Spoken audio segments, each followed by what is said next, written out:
Jadi dalam sholat sendiri itu memang hukum syariat itu yang harus dipegang. Syariatnya harus jalan. Selain itu ada sisi adab atau sisi akhlak kita terhadap Allah Subhanahu wa taala. Maka dari itu di dalam Al-Qur'an pun juga diterangkan khudhu zinatakum inda kulli masjid. Nah, ketika kita ingin ke masjid, artinya untuk sholat, memang disuruh berhias. Artinya pakaian kita jangan yang kotor. Nah, itu memang adab kita pada Allah Subhanahu wa taala. Tapi terkait syariat, selama tidak yang najis, maka tidak masalah dibuat sholat. Jadi akan tetapi ini menyalahi keutamaan. Maka dari itu di dalam berislam tidak hanya syariatnya. Memang syariat itu utama, akan tetapi harus dipupuk dengan keutamaan-keutamaan.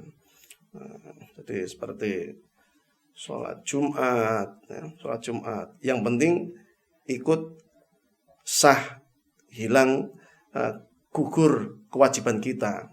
Datangnya pas khotib mau naik, tadi sudah mepet, atau bahkan khotib mau sholat Jumat. Jadi seperti itu kurang tidak menunjukkan mendapatkan keutamaan. Ini tidak benar. Secara syariat memang sah, akan tetapi akhlak kita pada Allah itu yang bermasalah. Itu juga seandainya orang puasa tersebut syarat-syarat hal-hal yang membatalkan semuanya dipenuhi, dijaga betul-betul agar tidak batal, dari makan, minum, terus bersenggama dan yang lain-lainnya. Itu memang secara syarat syariatnya seperti itu. Akan tetapi dia perbuatannya tidak dipuasakan, tidak dijaga juga, masih maksiat. Ini dua hal yang berbeda, tapi berkaitan.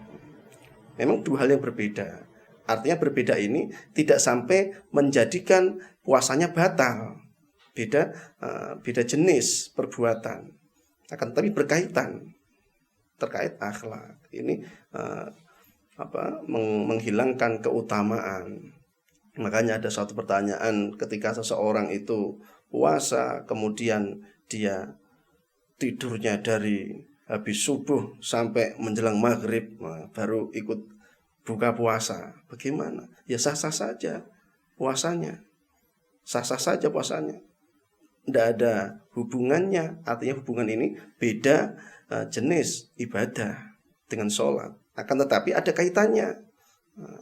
Apakah ibadah tersebut tidak diterima, dikurangi pahalanya, ataukah kurang sisi tidak dilihat oleh Allah, hanya menggugurkan kewajiban saja. Ini yang harus dipahami. Maka dari itu dalam sholat sendiri haruslah menjaga etika di hadapan Allah Subhanahu wa taala.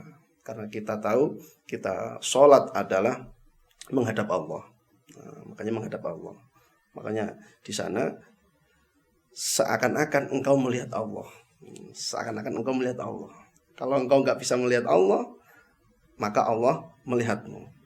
Jadi kalau engkau melihat Allah itu seakan-akan, jangan melihat Allah beneran. Jadi seakan-akan, bahasa di hadis itu seakan-akan, ka'annaka tarah, seakan-akan engkau melihat Allah. Jadi menghadirkan Allah itu ada. Itu yang sulit. Kalau toh memang sulit menghadirkan Allah, yakin Allah itu melihat kita. Nah, kalau Allah bukan seakan-akan melihat kita, memang Allah melihat kita. Kalau kita melihat Allah itu seakan-akan. Tapi kalau Allah melihat kita, itu memang Allah melihat kita. Jadi ini dua hal yang harus disinkronkan, sinergi. Jadi biar tidak menghilangkan keutamaan.